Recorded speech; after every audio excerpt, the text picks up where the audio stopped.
Chaque jour, plus de besoins, plus de technologie sous la main, plus de confort, plus de produits en rayon. Et chaque jour, de nouvelles questions. Qu'y a-t-il dans nos champs, dans nos assiettes, dans nos médicaments? Avec l'ère industrielle, le monde est-il devenu toxique? L'inquiétude grandit. Des citoyens accusent l'industrie de nous cacher la vérité. L'industrie sans enfant. Comment savoir? Alors, nous interrogeons la science. Nous demandons aux chercheurs d'être les juges de ces nouvelles batailles. Nous exigeons qu'ils descendent dans l'arène. La science devenue arbitre, voici ce qui fait d'elle une cible. Une activité à influencer, à corrompre ou à miner. On vit dans un monde où beaucoup de gens ont un intérêt à lutter contre les faits scientifiques, voire même à discréditer l'idée que la science pourrait dire la vérité sur le monde. Ils cherchent volontairement à faire dérailler la science. Alors il faut identifier ces attaques. Exposer les manœuvres de ceux qui tenteraient de freiner la connaissance. Dans ce contexte, il est essentiel de comprendre qui sont ces gens, ce qu'ils font, pourquoi ils le font et comment. Il nous faut comprendre comment la population se retrouve à participer à la diffusion de cette ignorance délibérée. C'est pourquoi nous devons explorer cette fabrique de l'ignorance.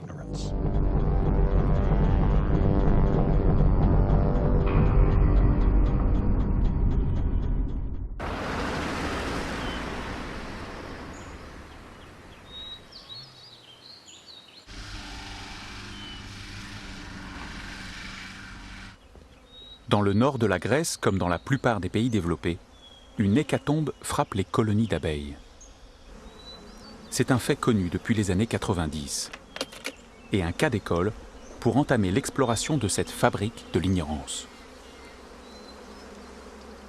Premier temps, une énigme apparaît. En Grèce comme ailleurs, les spécialistes des abeilles n'y comprennent rien.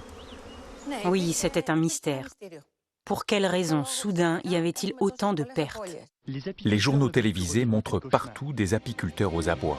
Des tapis d'abeilles retrouvés mortes à l'entrée des ruches. Le miel zéro. Deuxième temps, un suspect apparaît.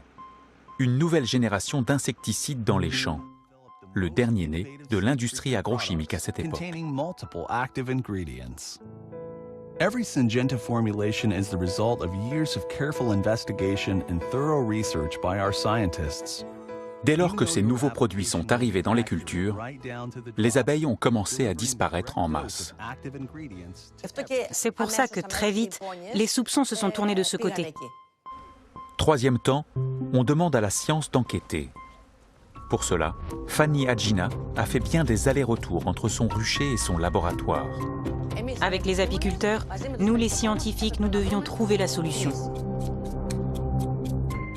Mais la suite a tourné au jeu du chat et de la souris, avec la vérité. Dans le calme de leur laboratoire, les scientifiques ont normalement pour mission d'expliquer ce que l'on constate sur le terrain. On leur demande d'éclaircir le mystère de la mort des abeilles, comme ils ont déjà expliqué tant d'autres phénomènes. Le rôle de la science, c'est bien de mettre en évidence des mécanismes naturels, d'aboutir à une explication pour les moindres faits observables. Habituellement, la science progresse ainsi en élucidant toujours plus de mystères. Et en principe, nos connaissances sur le monde qui nous entoure s'étendent. Or, dans cette belle mécanique, il y a des couacs. Pour les observateurs de la science, l'affaire de la disparition des abeilles est emblématique.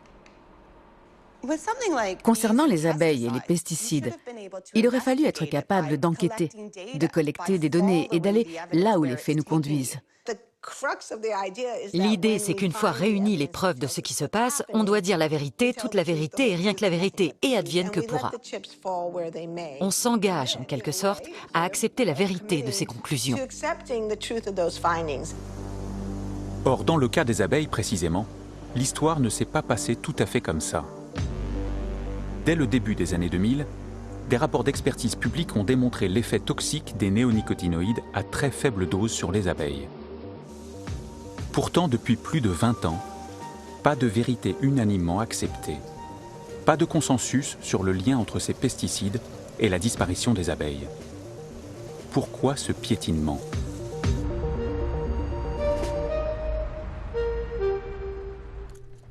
Il faut être un observateur scrupuleux pour voir le tableau complet. À partir du moment où on a vu ces troubles des abeilles apparaître, il y a eu peut-être 4 à 5 fois plus de recherches sur les causes alternatives aux pesticides, les pathogènes naturels, le varroa, nosema, différents virus, mais aussi sur les mauvaises pratiques apicoles, le changement climatique, la perte d'habitat, l'éclairage nocturne, le frelon asiatique, d'autres espèces invasives, le petit coléoptère de la ruche. Bref, il y a eu toute une variété de causes alternatives qui a été plus intensément explorée, on va dire, que les pesticides. Une simple recherche dans une base de données des études scientifiques le montre.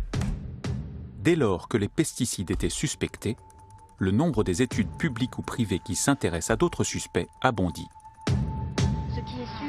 2010, les autorités vétérinaires sont désorientées. Il n'y a pas de conclusion, ni dans un sens ni dans l'autre. On ne peut pas conclure. Je ne peux pas le faire. Et je pense que personne aujourd'hui ne peut le faire. Plus les études s'accumulent, moins les apiculteurs y voient clair. Un paradoxe qui commence à s'éclairer si l'on se retourne sur une affaire plus ancienne. Lorsqu'on voit toute une floraison de nouvelles études émerger dans un domaine particulier, cela donne l'impression qu'on se consacre pleinement à la recherche de la vérité. Mais moi, ça me rappelle le cas des industriels du tabac. It's what's up front that counts. And up front ahead of the filter. Pour comprendre, il faut retourner dans les années 50.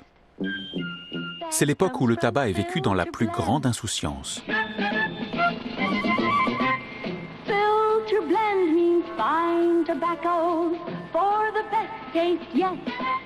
Mais cette insouciance n'allait pas durer. En décembre 1953, une nouvelle fait grand bruit. Des chercheurs viennent de provoquer un cancer chez des souris en les badigeonnant de goudron de cigarette. Face à cette découverte, une bataille s'engage aussitôt. Pour les entreprises du tabac, c'était une crise, parce qu'elles ne pouvaient pas contester les preuves et dire « c'est faux ». Elles pouvaient tout juste dire « on ne sait pas ». Alors les dirigeants de toutes les grandes compagnies de cigarettes se sont réunis à New York. On sait maintenant qu'une réunion a eu lieu à l'Hôtel Plaza en décembre 1953 entre les patrons des 7 grandes manufactures qu'ensemble on appelle Big Tobacco. Imaginons la scène.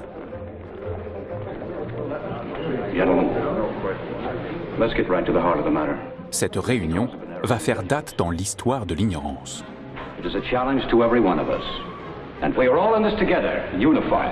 Confrontés au progrès de la science, les fabricants de cigarettes ont un plan. Ils lancent une campagne pour dire « Nous sommes conscients de ce que dit la science. Nous pensons qu'il y a des problèmes et cela nous préoccupe profondément. »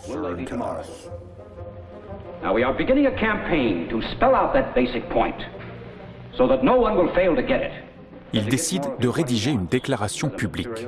Nous nous engageons à aider la recherche sur le tabac et la santé. À ce titre, nous créons ensemble le comité de recherche de l'industrie du tabac.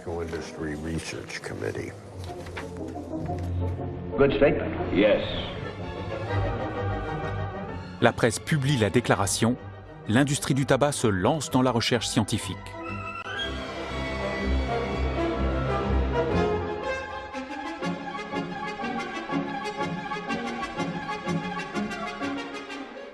Believe me, friends, Chesterfield has for your smoking pleasure and protection every advantage known to modern science. Chesterfield gives you scientific facts. La mise en place d'un centre de recherche sur le tabac, elle vise pas uniquement à produire du savoir, mais surtout à produire du savoir qui va à l'encontre de d'autres faits établis. Donc, on utilise la méthode scientifique contre la science établie. C'est vraiment utiliser la science contre elle-même. L'utilisation manifeste de la science contre la science est un véritable tournant. Investir dans la recherche scientifique pour discréditer la science, c'est un renversement. Cette décision, comment l'ont-ils mise en œuvre? Ils ont financé ce que j'appelle des recherches de diversion.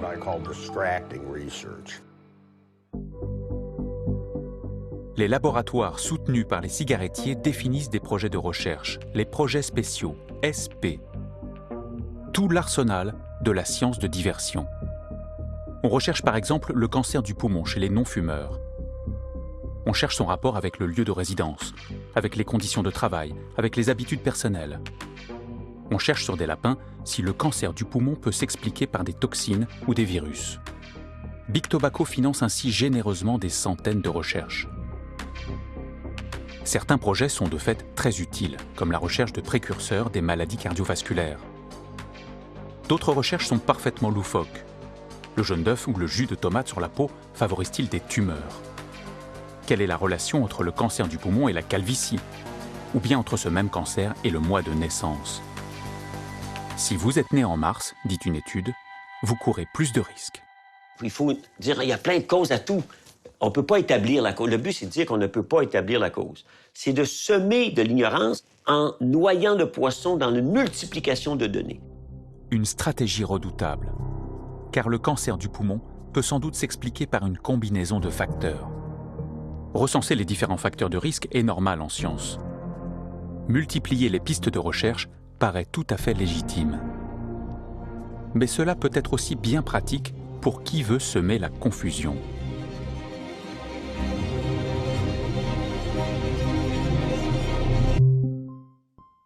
Le suspect est devenu presque impossible à inculper, et c'était le but.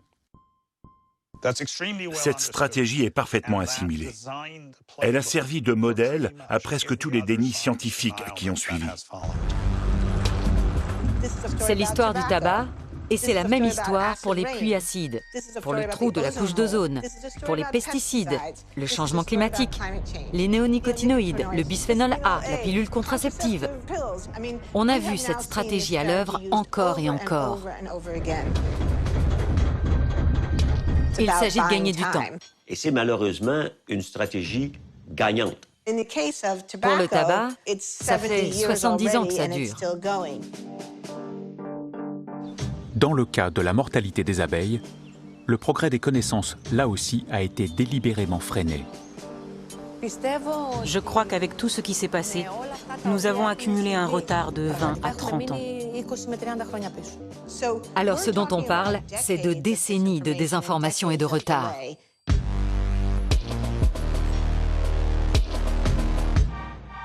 Pendant ce temps, les entreprises continuent d'amasser de l'argent.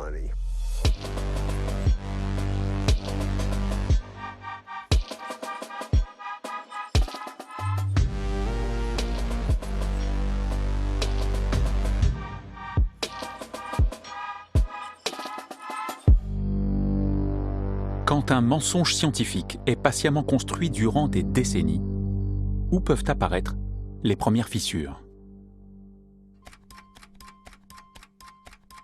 40 ans après les premières alertes sur le tabac, quelque part aux États-Unis, un simple employé fait le geste qui va tout changer.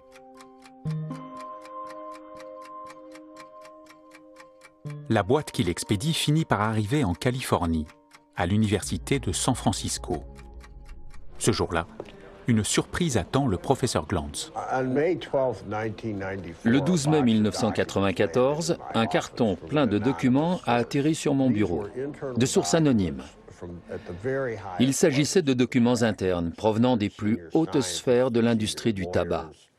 leurs scientifiques, leurs avocats, leurs dirigeants, leurs responsables de com. Et ils parlaient très ouvertement des dangers du tabac. Et voici un trésor inespéré pour le professeur. C'était comme découvrir un nouveau monde. Les fuites de documents se multiplient, la vérité éclate, les patrons de l'industrie sont acculés. Gentlemen, the recent disclosure of documents have shaken my confidence that your companies care about the truth. These documents suggest possible manipulation of scientific research by industry attorneys. If these things are true, then you should know that this kind of behavior is unacceptable and will not be allowed. Face aux preuves, les patrons du tabac sont finalement contraints de rendre publiques des décennies d'archives secrètes. Tous ces documents, c'était quelques milliers de pages au départ, et maintenant il y en a 93 millions. Ces documents sont désormais conservés dans les archives de l'Université de San Francisco. Ils consignent les détails d'une gigantesque manipulation de la science, les tactiques mises en œuvre, les scientifiques recrutés, les sommes engagées. Parmi ces documents, une note interne de 1969 résume à elle seule ce que l'industrie du tabac avait décidé de produire. Le doute est notre produit, car c'est le meilleur moyen de concurrencer l'ensemble des faits présents dans l'esprit du public. C'est aussi le moyen d'établir une controverse. La stratégie clé, c'est de créer du doute autour de la science. Le doute, c'est l'arme parfaite. C'est efficace et pernicieux, parce que le doute est légitime en science. C'est même le moteur essentiel de la science. On fait des recherches parce qu'on pose des questions, on est curieux, ou alors on doute que l'explication existante soit la bonne. Donc en science, on a besoin du doute. Le mot « doute » est au cœur de la science. On dit toujours que la science doute. Mais attention, il y a deux types de science. Il y a la science établie. On ne remet pas en cause aujourd'hui que la Terre est ronde. On n'a pas de doute que les pommes tombent en gros à 9,8 mètres par seconde carrée. Galilée l'a mesuré. On peut le remesurer, mais ça va donner la même chose. Il n'y a pas de doute là. Le doute, c'est la science en marche, celle qu'on est en train d'étudier. Effectivement, on émet des hypothèses. Donc la stratégie de douter, c'est de vouloir faire passer une science stable, acceptée, établie, comme étant encore soumise au doute. Donc les industriels du tabac se sont emparés d'une vertu pour en faire un vice. Un retournement de la méthode scientifique contre la science. Voilà ce que ces documents ont révélé. Cette manne passionne les historiens et les lanceurs d'alerte. Elle a même inspiré une nouvelle discipline universitaire. Naomi Oreskes enseigne à ses étudiants à repérer dans l'histoire les entraves délibérées à la science. La découverte de tout cet historique de tromperie a fait naître un domaine d'études intellectuelles, un nouveau champ académique qui s'appelle l'agnotologie. Ça signifie l'étude de l'ignorance. L'agnotologie est née. Désormais, des universitaires décortiquent les ressorts de notre ignorance. S'occuper de ce que l'on ne sait pas, un objet d'étude bien singulier. Au début, on se moquait de nous. Les gens pensaient qu'il n'était pas académique d'étudier l'absence de connaissances, l'ignorance. Mais je crois que les gens rient un peu moins maintenant. Et ils commencent à s'inquiéter parce qu'ils sentent bien à quel point le phénomène pourrait se répandre.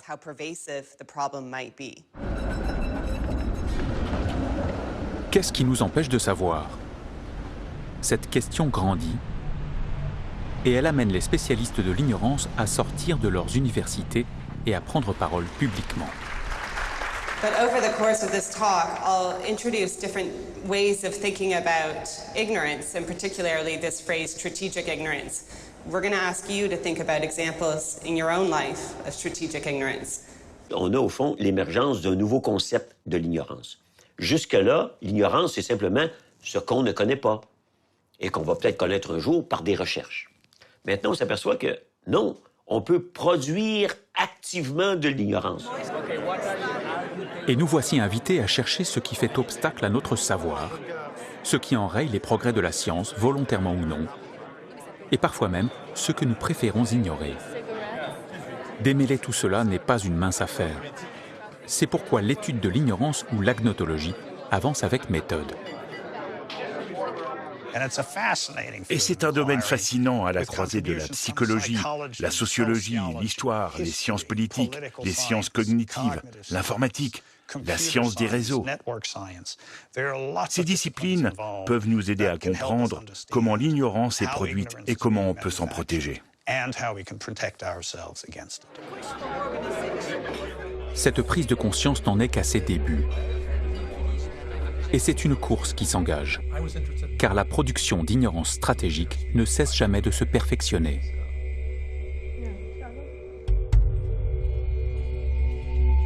Pour la débusquer, il faut souvent plonger dans le détail des pratiques scientifiques. Régulièrement, une innovation arrive sur le marché, et avec elle, son lot de soupçons. Ces nouveaux produits menacent-ils notre santé? Et surtout, à quelle dose? C'est la grande question, celle qui donne lieu aux batailles les plus terribles.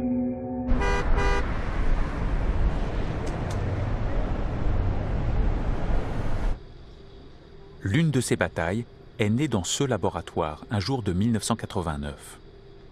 Carlos Sonnenschein et Anna Soto sont tous deux biologistes. Cela fait des années qu'ils cherchent à percer les mystères de la prolifération cellulaire dans le cancer. Soudain, sous leurs yeux, des cellules témoins cultivées en tube à essai se mettent à proliférer, sans raison apparente. C'était une vraie enquête à la Sherlock Holmes, pour essayer de découvrir d'où cela provenait.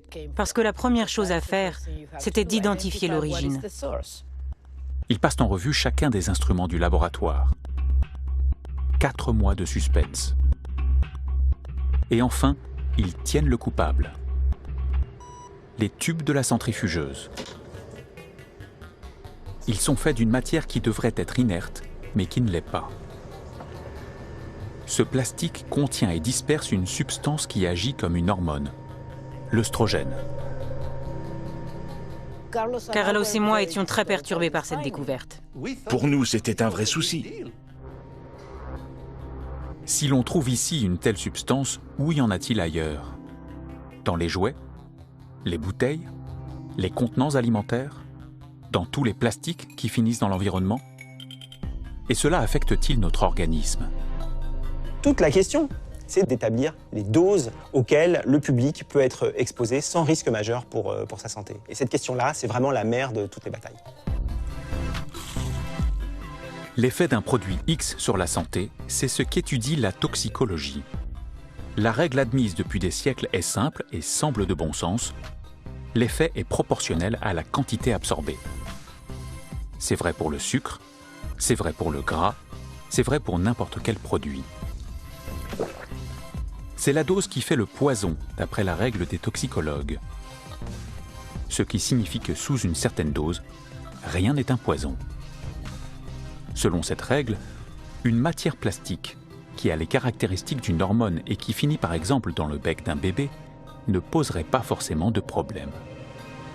Car la quantité d'œstrogène de synthèse qu'il ingère au passage est infime. Vrai ou faux? Voici la bataille qui s'engage.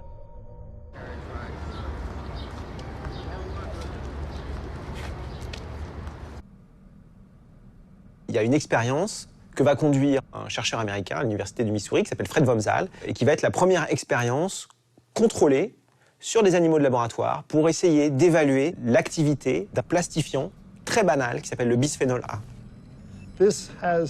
Ça a la même structure qu'un médicament œstrogénique. Ils utilisent une hormone sexuelle pour fabriquer du plastique. C'est dingue. Durant des années, le professeur Wamsal et son équipe observent des souris exposées à différentes doses de bisphénol A. Pour mesurer les traces du produit, ils explorent ce qui se passe aux limites de la détection sur les machines les plus sensibles. Et ce qu'ils découvrent bouleverse la connaissance scientifique. Les effets observés sur le système reproducteur apparaissaient à un niveau 25 000 fois inférieur à la dose qu'on croyait sans effet jusque-là. C'était un vrai choc. C'est considérable, et c'est considérable pour plusieurs raisons. La plus importante d'entre elles étant qu'une partie de ces substances peut avoir des effets plus importants à des doses infinitésimales qu'à des doses plus fortes. Et pourquoi c'est important? Simplement parce que la toxicologie réglementaire teste la nocivité de ces molécules à haute dose et ne teste jamais, ou extrêmement rarement, la nocivité de ces molécules aux doses auxquelles les humains sont habituellement exposés, qui sont des doses infinitésimales. Or, à dose très faible, le bisphénol A n'agit pas comme un poison classique. Il agit en perturbateur endocrinien. Il bouscule nos hormones, ces molécules qui régulent entre autres notre système reproducteur. Dès les plus petites doses observables, il peut avoir des effets dévastateurs. Autrement dit, entre la dose et l'effet d'un produit, la recherche commence à découvrir des relations très inattendues. Voilà qui bouscule les toxicologues. Nous contestions leur dogme. La communauté des toxicologues ne l'a pas accepté. Ils ont dit qu'ils réfutaient tout ça. La résistance des toxicologues était de bonne foi. Elle était aussi providentielle pour les fabricants de plastique. On ne fait pas toujours dérailler la science volontairement. Il arrive que certaines personnes, à leur insu, servent les intérêts de ceux qui veulent produire une ignorance stratégique. Il y a bien des façons de produire de l'ignorance. Des façons malveillantes, des façons involontaires ou même en étant bien intentionnés au départ. Il est donc très important pour nous d'étudier toutes les manières dont l'ignorance est produite. Parce que tous ceux qui la produisent ne sont pas nécessairement mauvais, mais certains, oui.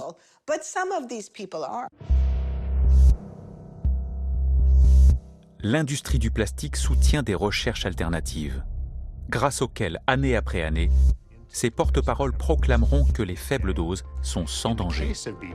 More than 100 independent studies have shown that real-life exposure to BPA is about 1,000 times below the safe intake limit set by FDA. Moi, je dis une chose, les industriels en disent une autre. Donc il fallait expliquer d'où provenait cette différence de discours. Wamsal veut comprendre. Il collectionne les études publiées sur le sujet et en véritable agnotologue, il se met à enquêter pour savoir pourquoi leurs conclusions divergent.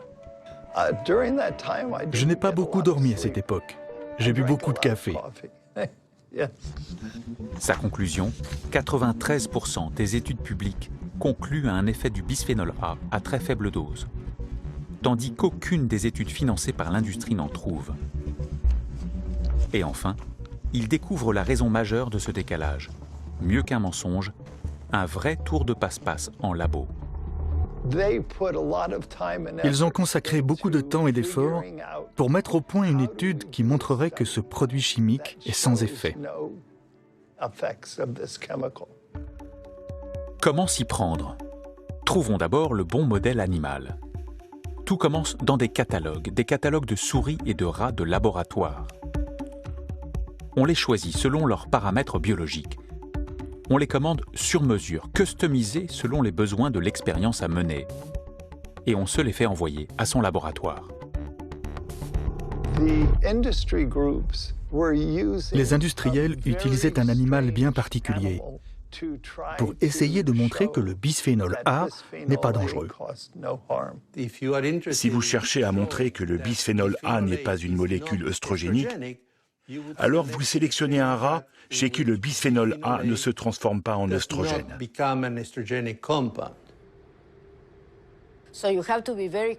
Il faut donc faire très attention au type de rat que l'on choisit, parce qu'on peut se tromper. Et on peut se tromper soit parce qu'on ne sait pas, soit parce qu'on sait trop bien. Comment peut-on faire ça? Un rat pour disculper le bisphénol A. Un tour de plus dans le sac des illusionnistes de la science.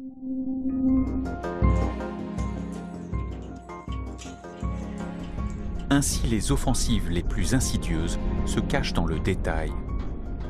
Dans les protocoles de la recherche, cet ensemble de règles si délicat à mettre au point pour garantir le sérieux d'une étude. Il suffit d'un protocole corrompu, d'une règle faussée, pour faire dérailler le progrès scientifique. Donc l'enjeu, c'est que les décisions politiques se fondent sur des faits. Soit une politique s'appuie sur les meilleures preuves disponibles, soit elle est conçue pour satisfaire une industrie en particulier et sa quête de profit.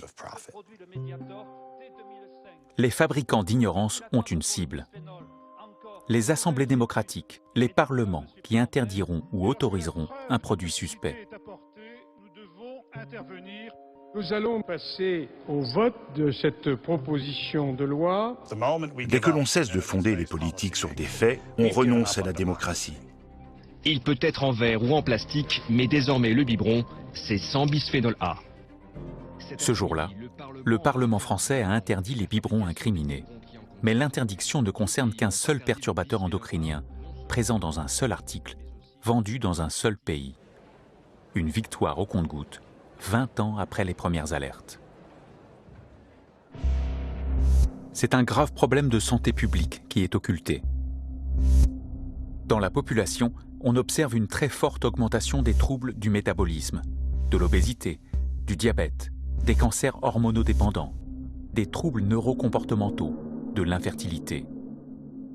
Dans cette explosion des cas, les perturbateurs endocriniens sont des suspects majeurs, car nos organismes en sont tous imprégnés. Pendant ce temps, les défenseurs de l'industrie plastique continuent de semer le doute.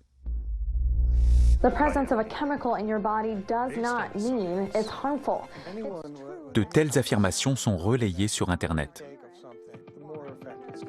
Yes, EPA is safe. Sur nos écrans, bien des organisations sans lien apparent avec l'industrie parlent du bisphénol A, des sources d'énergie, de la disparition des abeilles, du climat, des compléments alimentaires, du bien-être animal, du pétrole de schiste. Sur Internet se répand une science sur mesure. Et la cible cette fois, c'est le public, nous et nos opinions. Car aujourd'hui, pour dire oui ou non au diesel, à l'homéopathie, à la cigarette électronique, on clique, on like, on tweet, on retweet. L'opinion, désormais, c'est cela. Anonyme, planétaire, les réseaux sociaux ressemblent au moyen idéal pour égarer le débat.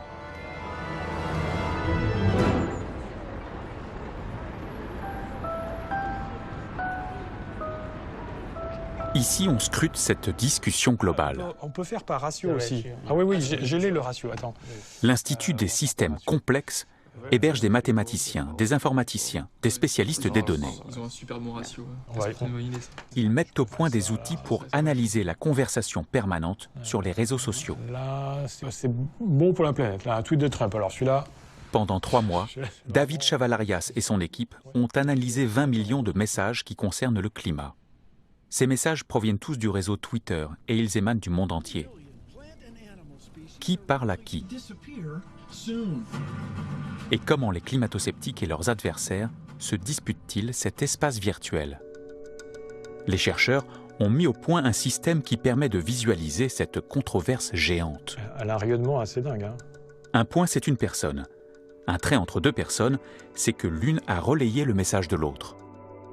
Plus on relaie les messages les uns des autres, plus les points se rapprochent. Ces 2 points, c'est des gens qui sont à la frontière entre 2 communautés. Et voilà, sous leurs yeux, la matérialisation du débat scientifique le plus vaste au monde. Ici, on a l'ensemble des comptes Twitter qui forment la communauté des climato-sceptiques. Et on voit bien que cette communauté climato-sceptique est très distincte de l'autre communauté qui est constituée des comptes qui font consensus sur le climat. Là, on a quand même 140 000 comptes. Hein. On a beaucoup de gens là. Une fois ce débat rendu observable, regarde. Que peut-on en conclure? Ah oui, c'est intéressant ça. Côté sceptique, le cœur reste toujours là. C'est-à-dire qu'en fait, ils sont tout le temps en train de tweeter, les gens là. Ils sont à la fois moins nombreux et plus actifs. Et ce qui fait qu'ils essayent de contrebalancer comme ça le débat. Exactement. Ils sont suractifs. Il y a des comptes qui ont des, je sais pas, 100 000 tweets ou 200 000 tweets en 10 ans. C'est ce qui est assez incroyable. Donc là, ils colonisent Twitter de cette manière-là. C'est dingue. Il y a... Un noyau dur qui diffuse des arguments en quantité astronomique. Voici donc l'atout des climato-sceptiques dans cette guerre de territoire. De quoi faire vivre la communauté en dépit des faits qui s'accumulent.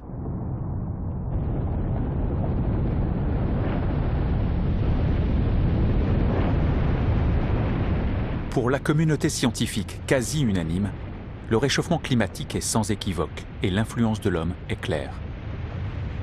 Mais pour autant, ce consensus ne s'impose pas sur les réseaux. On voit bien que très régulièrement, il y a des faits scientifiques qui viennent démentir les thèses climato-sceptiques. Et c'est potentiellement dangereux pour cette communauté puisque ça peut leur faire perdre des membres. Et donc, il y a une réaction quasi immunitaire sur 2-3 jours. D'un coup, on va inonder les réseaux sociaux de faits alternatifs et on va être visible parce que l'on est dans un environnement globalisé. Donc, sans les réseaux sociaux, des communautés de cette taille-là ne pourraient pas survivre à des faits qui démentent de manière aussi cinglante leurs croyances.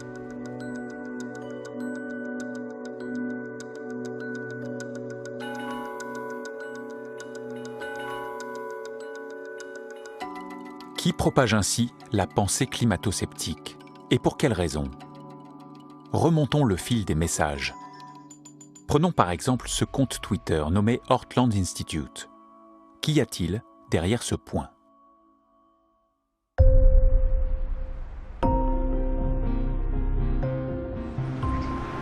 Le Heartland Institute, c'est cette maison basse en bordure d'une rue calme. Ces bureaux où ne règne aucune agitation.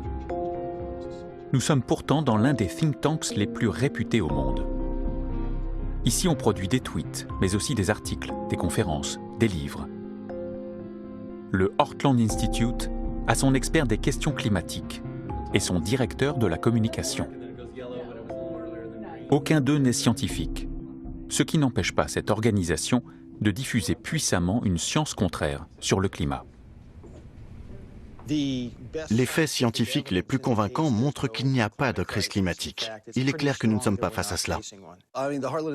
Au Heartland Institute, nous sommes réputés pour notre travail avec les scientifiques qui ne croient pas que l'homme soit en train de provoquer une crise climatique. Sans doute qu'on nous déteste un peu partout parce qu'on est connus pour ça. Quand la communauté climato-sceptique se réunit, le Heartland Institute est toujours en haut de l'affiche, sponsor ou co-sponsor de colloques comme celui-ci, à Munich, en Allemagne. And I encourage you to share the truth and share ways of finding the truth with people, because that is the only way that the scientific method will prevail. Sound science and truth will win out. Qui sont ces chercheurs qui persistent contre le consensus? Sont-ils sceptiques parce qu'ils sont plus scrupuleux que les autres, plus rigoureux? For saying that a little bit of warmer weather would be a bad thing. There is no basis. Sont-ils payés par l'industrie du pétrole pour nier les effets du CO2 sur le climat? We do not face a catastrophe of rising sea level. Il est d'usage de chercher des liens d'intérêt entre les climato-sceptiques et l'industrie. Mais selon Naomi Oreskes, la meilleure explication est ailleurs. En historienne, elle a étudié le parcours des premiers scientifiques à douter du réchauffement climatique, des physiciens éminents. En lisant leurs articles, leurs notes et les courriers qu'ils s'envoyaient, nous avons découvert que leur motivation n'était pas l'argent, elle était idéologique.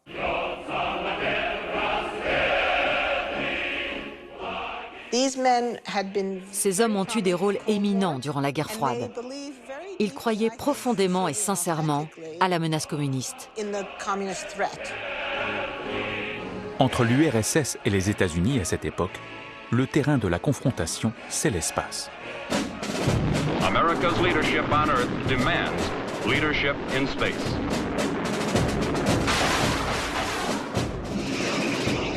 Les physiciens américains sont mobilisés pour bâtir un programme militaire et spatial, la science au service d'une idée. Ils pensaient que leurs travaux scientifiques avaient aidé à contenir la menace communiste et à protéger la démocratie américaine. Puis le monde communiste s'effondre. Victoire pour l'Amérique et pour les physiciens engagés dans la croisade pour sa suprématie. Pourtant, ils ne désarment pas. Une conférence se tient à Washington. Parmi les orateurs, Fred Singer, un pionnier de la conquête spatiale. Toutefois, il ne vient pas parler de fusées, mais de climat. First, you must understand that there is no real scientific support for the so-called global greenhouse warming. La guerre froide étant finie, on dirait qu'ils ont eu besoin d'un nouvel ennemi. Et ils s'en sont pris aux écologistes, qu'ils voyaient comme des communistes masqués. What do they want? What is the real goal? The real goal is political control of the economy. La prétendue crise climatique, c'est leur prétexte pour faire ce qu'ils ont toujours voulu faire. Il s'agit de remodeler la société à l'image du socialisme. Et le Heartland Institute se dresse devant eux et dit non. Dans le sillage de ces scientifiques qui avaient embrassé une idéologie, le Heartland Institute est bien l'héritier d'une époque. Je suis un gosse de la guerre froide, la liberté, c'est précieux. Mais maintenant, le changement climatique menace l'existence même de la vie sur Terre. Et ça exige d'intervenir de façon très forte. Et ça, ils ne l'acceptent pas. Pourquoi? Parce que si le libre marché vous tient très à cœur, alors le changement climatique vous menace émotionnellement. Parce que pour y remédier, il va falloir changer votre manière de faire des affaires. Et pour certains, c'est très dur à admettre. Ça veut dire abandonner les voyages en avion et les voitures à essence. By the way, that means destroying 1/4 of your cars, destroying 1/4 of your power plants. Notre mode de vie est menacé. Et il n'y a pas de raison scientifique à cela. Notre mode de vie, notre frénésie de consommation, nos façons de produire. Voici ce qu'il faut changer si la science conclut à la responsabilité des hommes dans le réchauffement climatique. Impensable pour certains.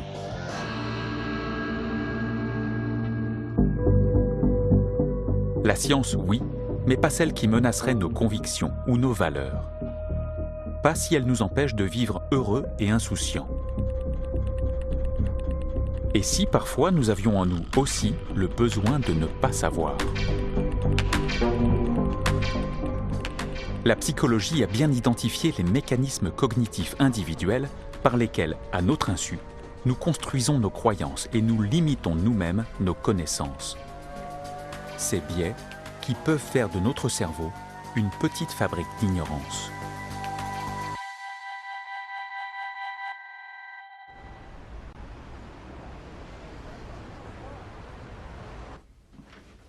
Professeur de psychologie à l'université de Bristol, Stéphane Lewandowski explore les rapports complexes que nous entretenons avec la science. Il s'est demandé comment nous nous y prenons pour faire face à un consensus scientifique qui nous incommode. Si vous êtes menacé par la science sur un sujet, mais que vous voyez tous les scientifiques ou presque s'accorder sur ce sujet, vous êtes dans une situation de conflit. Il y a dissonance cognitive. Que vais-je faire de mes croyances si tous les scientifiques sont d'accord pour dire que ce que je crois est menacé? Hi, you must be Ellie. I'm Steve Lewandowski. Welcome to the experiment. Thanks for coming. Le professeur a imaginé une expérience. Il accueille les sujets qui se prêteront au jeu. Thanks for coming. Let me show you the lab. It's right here. Seat in front of the computer, please.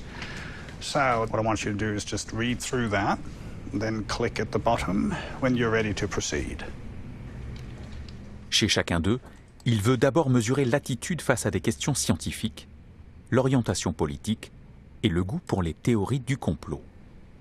Pour cela, il place les sujets face à des dizaines d'affirmations. À eux de dire s'ils sont d'accord ou pas.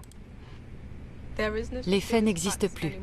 Des organisations secrètes peuvent manipuler les gens psychologiquement. Le socialisme a de nombreux avantages sur le capitalisme. Sur 100 climatologues, combien selon vous pensent que les émissions de CO2 sont à l'origine du changement climatique?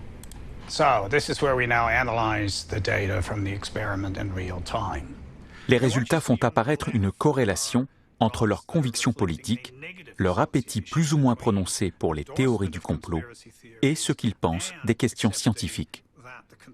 Lorsqu'on leur demande d'expliquer pourquoi il existe un consensus scientifique, ils recourent à des théories du complot, à chaque fois que ce consensus est en conflit avec leur vision du monde. On vaccinations, Pour faire fi du consensus scientifique, il est extrêmement pratique de se dire « les scientifiques se conforment à une pensée unique » ou bien ils poursuivent un but politique, ou ils font tous plus ou moins partie d'une conspiration. Quand je me dis ça, je peux me raccrocher à mes convictions et rejeter le consensus scientifique.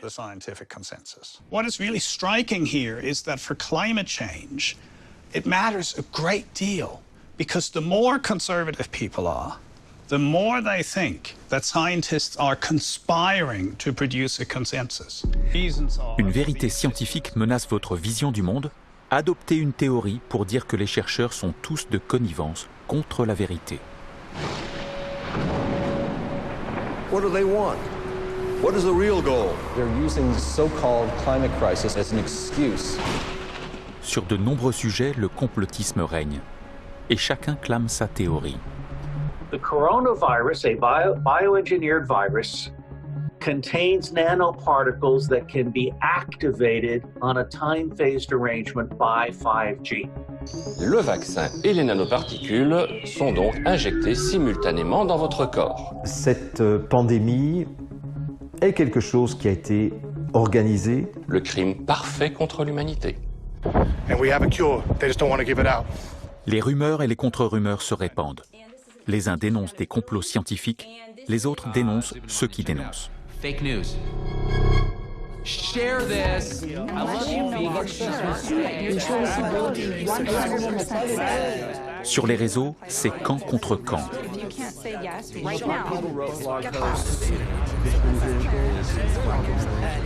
Ces affrontements ont-ils supplanté la lente et minutieuse démarche scientifique? Est-ce au final à chacun sa vérité? Vous savez, si je laisse tomber ce crayon, on observe la gravité. L'opinion n'a rien à voir là-dedans. Les victimes des changements climatiques, ou les victimes de la pollution aux particules fines, ou celles des maladies infectieuses là où on a cessé de vacciner. Ces visages rappellent qu'on n'élude pas la vérité scientifique sans conséquence. Les faits finissent toujours par s'imposer. Et en dépit de tout, nos connaissances progressent. Elles se construisent tant bien que mal à travers les époques.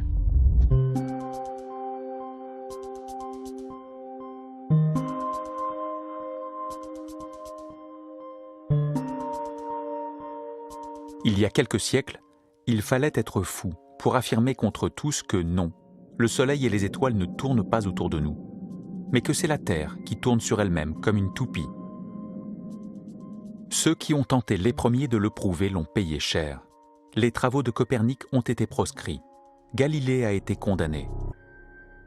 Avec eux, la recherche avait heurté de plein fouet un présupposé majeur de leur époque.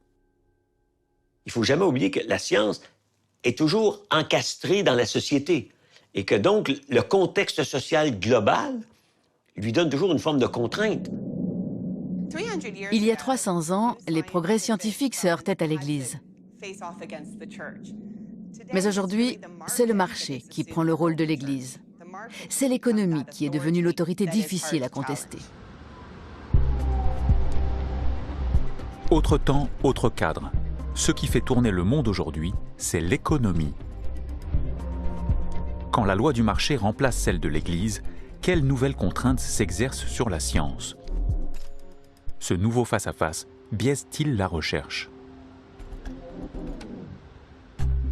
Il y a bien sûr le cas du chercheur pris dans un conflit d'intérêts, le scientifique qui cesserait d'être objectif parce qu'il reçoit des financements qui l'influencent. Mais l'emprise de l'économie sur la science dépasse de loin les cas individuels. Ce que les lois du marché produisent sur la recherche ne se voit qu'avec un certain recul. Le cadre actuel dans lequel la science se fait influence énormément le type de science qu'on fait. L'économie de marché encadre la science. Elle valorise et privilégie la science qu'on peut monétiser, qui est lucrative.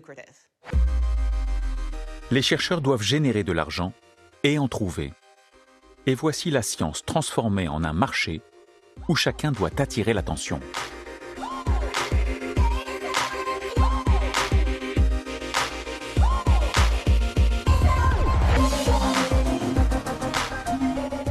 tous les labos, au fond, sont en compétition. Ils doivent faire valoir leur spécificité et trouver les mots clés qui sont un peu à la mode. Au tournant des années 2000, le mot-clé, c'était la génomique. Si vous disiez que vous travaillez de la génomique et que ça va avoir des conséquences médicales, vous avez des millions de dollars. Donc, en 2000, le chercheur devait dire le mot génomique. En 2010, il devait dire nanotechnologie. En 2020, il doit dire intelligence artificielle. OK, Sophia. I think you're ready. La compétition actuelle oriente la science dans une certaine direction. They upgraded my mind a bit. My artificial intelligence. This is too cool. I can walk. Et donc, pendant ce temps-là, il y a tout un ensemble de domaines inconnus qui restent en jachère. Moins à la mode ou moins rentables à court terme, des territoires scientifiques sont désertés. Certains chercheurs ont défini ce qu'ils appellent la science non faite. Il s'agit de domaines scientifiques non étudiés, car il n'y a aucun impératif commercial à le faire. La undone science, ou la science qui ne se fait pas. C'est l'expérience qui n'a pas lieu, le laboratoire qu'on n'a même pas ouvert. C'est une étude épidémiologique qui n'existe pas parce que jamais financée. Ce sont les ouvrages scientifiques qui n'ont jamais été écrits, la thèse médicale jamais publiée. Ce sont les vastes territoires de l'ignorance qu'on n'explore pas parce que ça ne rapporte rien, parce qu'on préfère ne pas savoir, ou parce qu'on n'y a jamais pensé.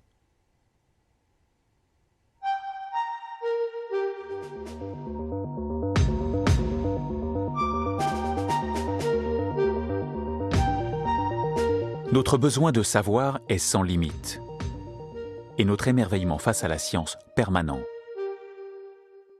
Mais nous voyons aussi la science menacée.